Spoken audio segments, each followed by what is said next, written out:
So I plan to be pumping out a lot more videos, and we'll definitely still be doing the Sunday video every single week. But on top of that, there's a lot other topics that I really want to give my 2 cents about, and a lot of other things to cover. But for today's video, you know, honestly, I don't want to talk about Carrie anymore. Okay. But this lady pumps out a lot of nonsense, like a lot of nonsense.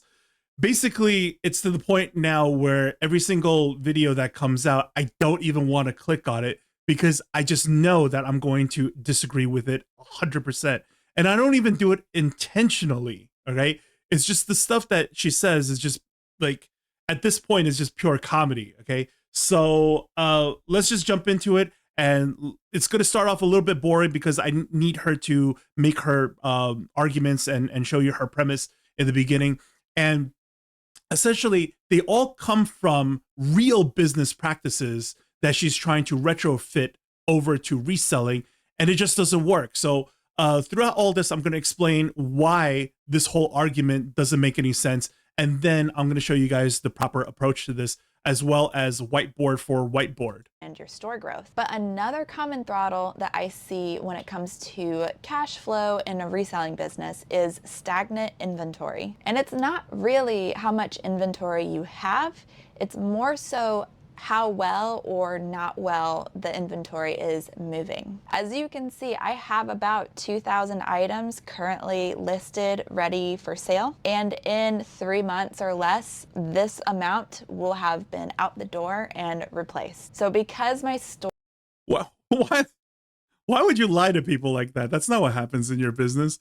The whole idea of what you're doing is that you are a little thrift store that sources from a larger thrift store. And the whole idea of the thrift store is that they get stuff for so cheap that they only have to sell a small portion of it in order for it to still be worth their time. And you are trying to curate better items, by cherry picking the best that you can out of these thrift stores so that you have a higher sell-through rate in order to justify what you are doing. That's exactly what this is all about. This is why every single reseller, they don't like to shop at bins that's already been picked through, right? So this is not about statistically, if I just sell list how many things, then definitely what will sell. So the whole premise of this is suggesting that she is able to pick things at 100% sell-through rate, because all of the items here simply just take 90 days to sell. And I have, well, if that is the case, and these are all single one-off SKU items, then you should be able to do more than 2,000. You should be able to do as many as you source, right? That's not how any of this works. This only applies to regular traditional businesses where, let's say, you are selling a particular item that only moves like 100 units a month, but now you have 600 units, so you can have like half a year of supply. So instead of putting all your money into 600 units, you should have put half of that money and then take the other half and then invest it into something else so that you have 2 items, right? So that you have something to sell alongside of it.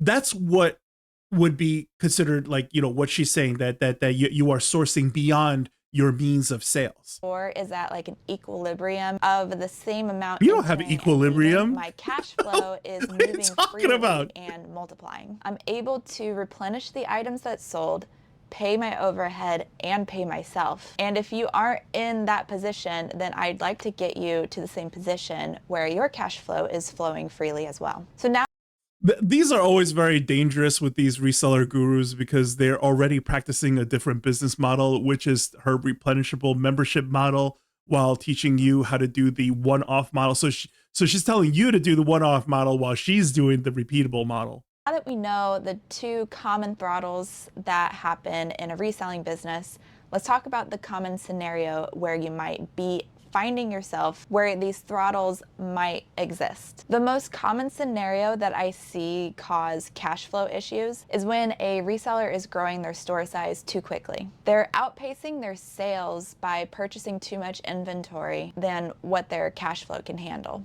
That doesn't happen in the reseller space. This only happens in the normal seller space because your sales could plateau depending on what your conversion rate is. I'll get into more of that. I'll show you guys that on a whiteboard.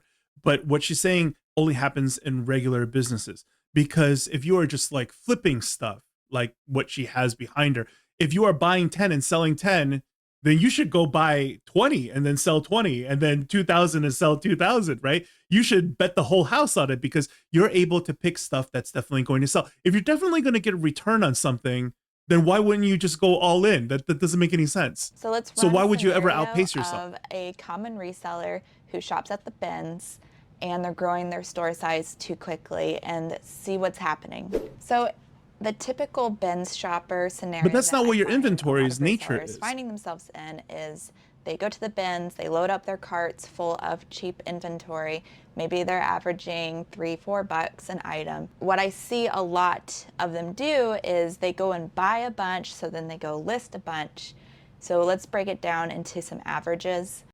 I think it's really funny how she's going to start off with like, they get a couple of cheap items or whatever. But your own example here is cost of goods at $4 an item, and then your profit is 2.5x.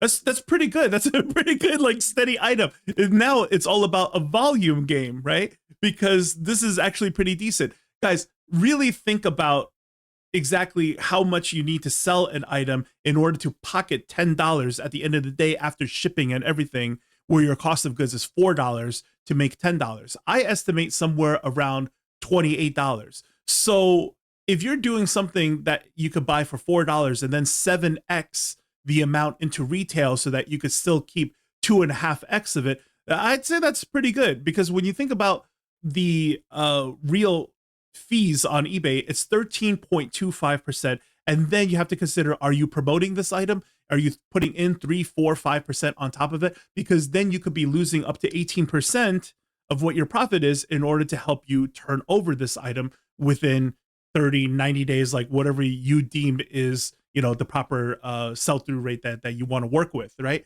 So when you look at what's happening here, listing 10 a day and then selling 3 a day, this is 30% sell-through rate.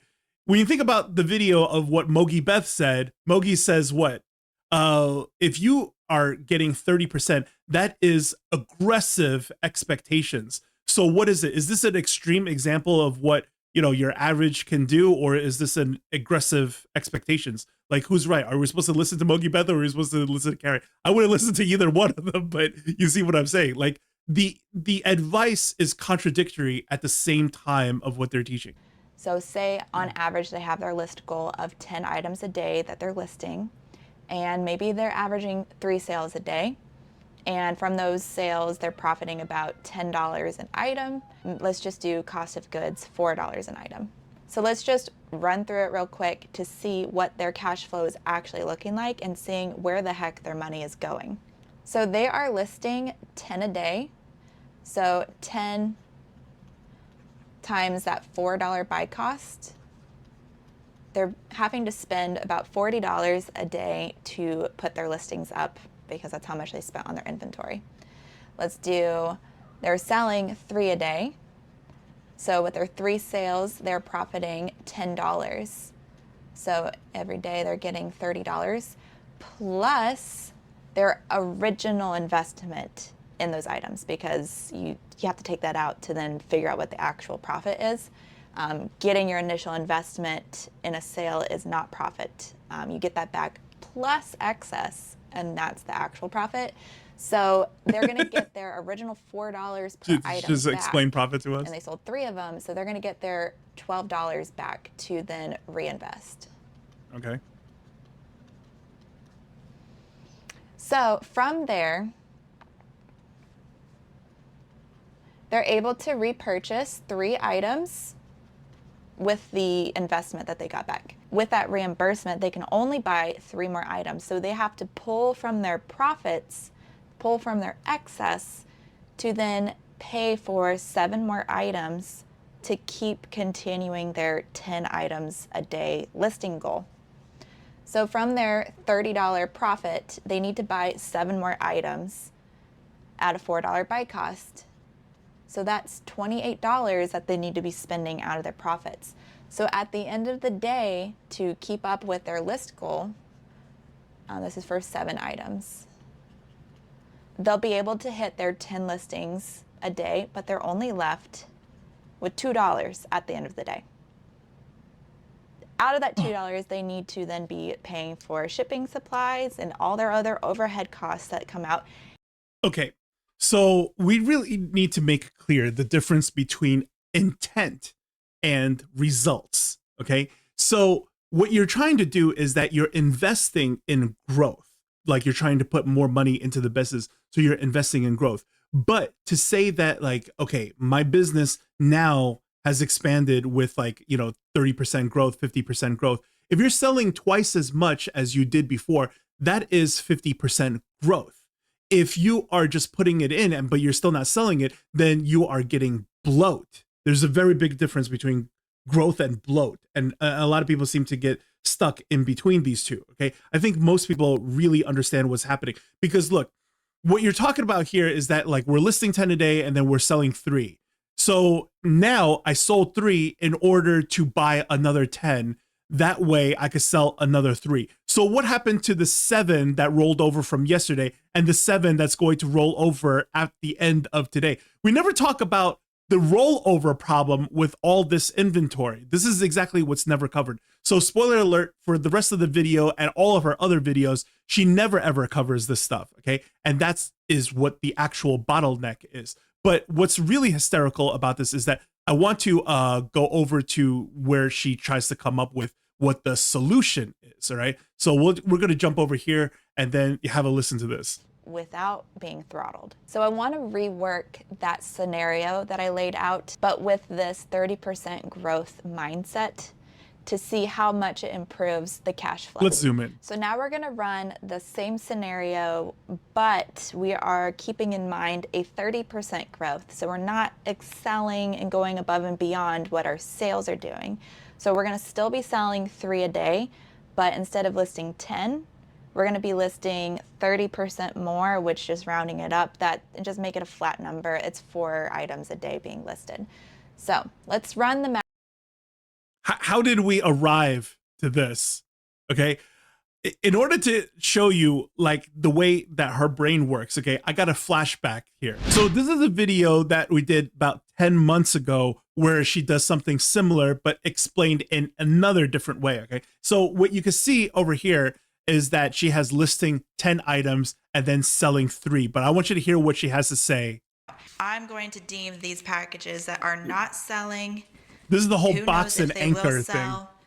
Maybe they will sell in a year, Maybe 2 years. 2 years. Who knows? Who knows? Let's view them all as anchors.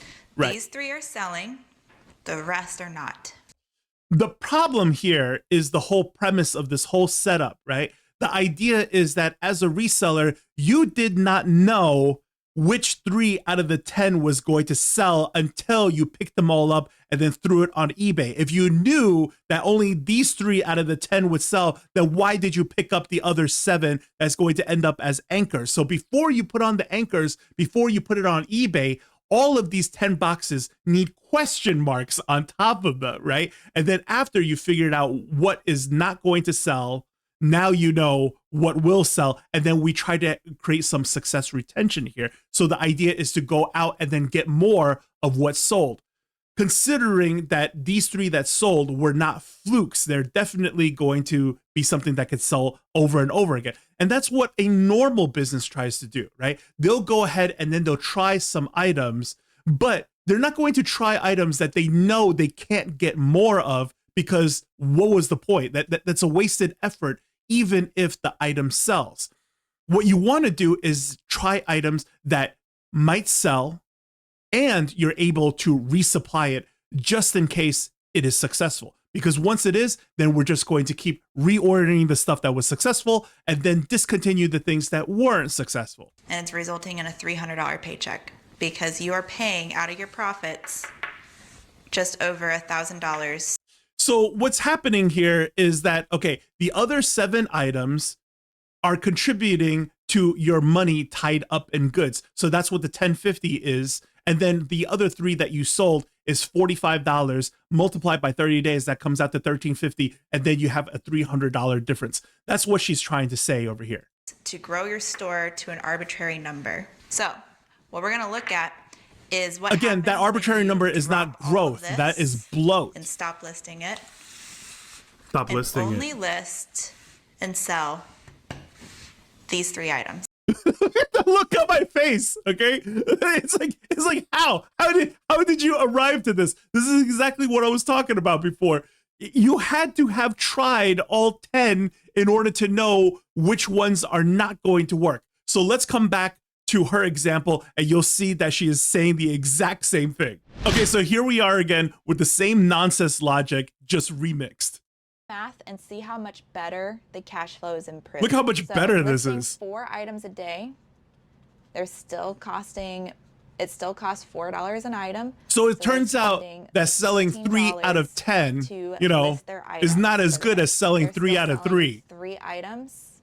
So now, what would be better than selling 3 out of 10 So items? that is Selling 3 out of $30 coming 4 back items. in excess. How did you go from Plus- 30% sell through to 75% sell through?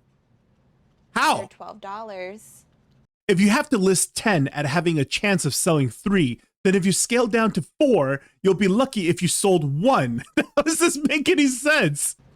Of their original investment to reinvest into replacing the inventory that's sold. So from the $12, they're going to be able to purchase their 3 items to put straight back onto the shelves. So then out of the $30 of profit, of excess that they have, they only need to buy 1 more item in order to You know, hit their these listing videos are not for supposed to day be goal. funny, So but the from there, comedy they're only going to spend in this math. $4 for 1 more item. And then they're left with $26. $26. Well, how about you just list 3 and then sell 3? That way they pay for the next 3 and then you don't have to get any new items and then you could keep all $30. This is exactly what I'm talking about. So earlier when you're saying that, like, you know, all this stuff is going to sell out and then, you know, it's going to be refreshed. This is what I mean. You can't guess 100% correctly all of the time. And Mogi Beth will tell you to guess 3 out of 10 is already a very aggressive expectation. That there's a huge problem here. So the strategy is the bottleneck, like all at the same time. So why would you do this business this way at all? So let me show you how a normal business is supposed to approach this. What I recommend people do, this is exactly what Pegs' Blueprint is about, okay? How to help other people become just like me. I'm not doing a different business model and then teaching somebody else something else, okay? I'm teaching people how to become exactly like myself. You always need to start off with a lot of research, whether it is your item idea or your niche or your hobby, your passion. You have to start off with a lot of research because you have to know what you're looking for and what you're talking about. You have to do the market research. This is exactly what the 4 lenses of scrutiny is about. What to do in your research and how much of it to do. That's what the 4 lenses is about. So if you're going to do this at home, I recommend anywhere between 3 months to 3 weeks to 3 months that you have to be doing your research before you should even be shopping around of what you're looking for. Okay. So the thing is this, the reason why I feature Profit First Reseller is because he is one of you guys who has evolved into a better state. And in order to do that, you have to evolve your sourcing strategy. So when you think about how a regular reseller first starts off, they're getting stuff in an arbitrage method. And the arbitrage method is when you source from one marketplace and then curate opportunities to sell into another marketplace. But where you're getting it from is basically open to the public and anybody could get it. What Joe ended up doing is that he's moved away from just arbitrage. He's still a reseller, but he's a reseller more like GameStop, more like Macy's, where he's getting it from his private vendor contacts. So how would you do this normally as a reseller? Well, you could do it the tech and sports way, right? He goes into flea market after flea market, and then eventually he builds up a contact with somebody who's working at the flea market to become his parking lot hoka guy, which makes you even wonder why even bother going to thrift stores at all if you could just go to flea market after flea market across the country and try to build up better vendors so that you don't have to do like all these one-by-one sales.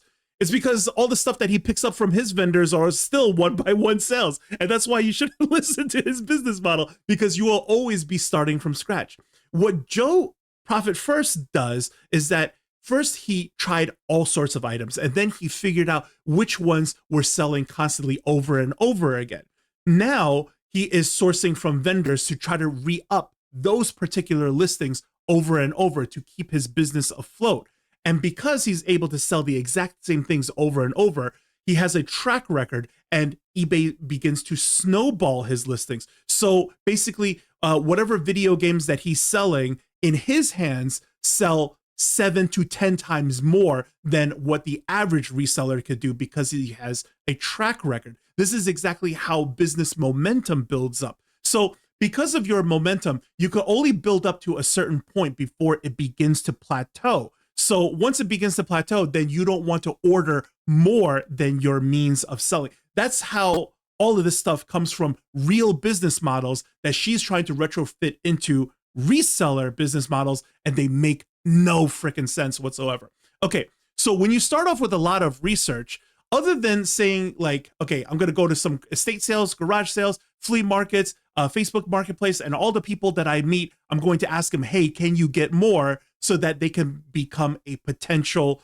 private vendor to me, right? And build up those relationships. But you know where else you could go where everybody is a potential vendor? They're called trade show conventions, right? And this is why the earliest work that I ever put out, all the videos on Pegasus Lounge, leaned heavily towards trade show conventions, because I wanted you guys to just start off from the get-go a better sourcing strategies. You want to start off with items that you could definitely get more of, because in case it takes off, you already have that channel. You see what I'm saying? So when you deal with the trade show conventions, you want to start off with your test order first. I recommend somewhere around 200 units. The reason why you want to do 200 units is because it's just enough for you to feel whether or not you should reorder something, or feel whether or not you should discontinue the item. So you take your 200 test units and then you slap it on eBay. Now, when you put it here, you only need to do the one listing, because you're just going to revise this listing over and over again. You're going to do better photos, better keywords in your titles, work on the HTML, and then do this over and over again until your settings are helping you sell more and more every single day. So you might start off with 1 or 2 a day, and then it might start to snowball into 5 units a day. Having 5 units a day, now you have some data analytics so that you could say, hey, I have a conversion rate of 5 a day. See, when you're doing this reselling method, all you can say is the sell-through rate. You know what the sell-through rate is? Sell-through rate is just a snapshot of the inventory that you started with versus the inventory that you have later on at the end of the month or the end of 90 days, whatever the interval that you want to set at. Conversion means how many that you're definitely going to sell every single day. It's definitely going to go. So if we're moving 5 units every single day, what does that translate to? Translates to 150 units per month. So let's say our item also takes 30 days to produce, as well as another 30 days to arrive from one overseas country to another country. Okay, so we should probably buy a 3-month supply. So what's 3 times 150? That would be 450 units. So therefore, our 200 test units starts to increase to 450 units. This is if this item is successful. If this item is not successful and it's not really moving better than 1 or 2 every single day, then maybe we should just let it phase out, let it discontinue, or lower the price to try to phase it out even sooner so that we could get our initial money back and then go back to the trade show and then try again, or go back to research and research something else and then go back to the trade show and try again. Over time, we want successful item after successful item. Then we want to do things to try to boost the item sales. Either we start making TikTok videos, Instagram Reels, YouTube Shorts. We start to do even better photos, like we'll hire a graphic designer to make us hero photos, as well as infographic photos and lifestyle photos. We'll probably do a short 15-minute commercial so that we have a video in our listing. On top of that, we improve the HTML even further. Things, right? We boost the promoted ad even further because more conversions gets more conversions. So as long as our listing starts to move all the way to the first page, it's going to help us sell more and more. And then by then, if our conversions go from 5 a day to 10 a day, then we have 50% growth in our business. So in order to do all of this stuff, if you are buying 9,000 units, then that would be 10 months supply. And that's just way too much. You should have invested half of your money into a different item, a complementary item, more sizes, more colors to sell alongside of what you're already doing in order to expand your business. That's the correct approach. It's all about doing one item after the other one and collecting winner after winner after winner before you move on. If you are just going out and then trying 10 items every single day, if it sells, great. If it doesn't sell, well, let me get more stuff. And then when it does sell, what do? I go out and I try more new things. There's no success retention in your business model at all. And that's why the business model of reselling itself is also the bottleneck in itself. That's why I'm saying, don't do reselling. You know what I mean? Look, ultimately, everybody has to start somewhere. And that's why on this channel, I constantly tell people, look, start off reselling because you got to learn the ropes. It is a sandbox. It is a tutorial. You're not supposed to be doing this forever. And you're definitely not supposed to take courses on learning how to be a reseller forever, because eventually everybody pivots away from this. That's what De Novo Joe did. That's what Profit First Reseller Joe did. They all pivoted away from this, and they're in a far better place than your basic resellers, right? As you level up your sourcing strategies, you correct all of these problems. So let's go back and let me show you the rest of what she had to say. So this section, I absolutely have to blow it up for you guys, okay? This is something that she's showing that you can see at the top left, the reseller workshop with Carrier Host. So this is what is behind her paywall. If you ever wondered what people are paying $25 a month for, it's this. Reference sheet for the members in my group, but I'll go ahead and share it with you guys in case you're wanting a quick reference as to what a nice 30% growth would look like for you. I listed it by how many items we were averaging selling per day. So that way you can find how many you're averaging per day in sales and then see what a healthy listing goal per day would be in accordance to how many you're selling. So as you can see, if you're in the grind between selling between 1 to 4 items a day, you're not really listing much more beyond what you're selling. As soon as you hit selling 5 a day or more, then you can start seeing a noticeable jump up in what you are listing compared. Why would there be a noticeable jump up? Look, if guys, break out your mental calculators, okay? 1 to 2, 50%, 2 to 3, 66%, 3 to 4, 75%, 4 to 5, 80%.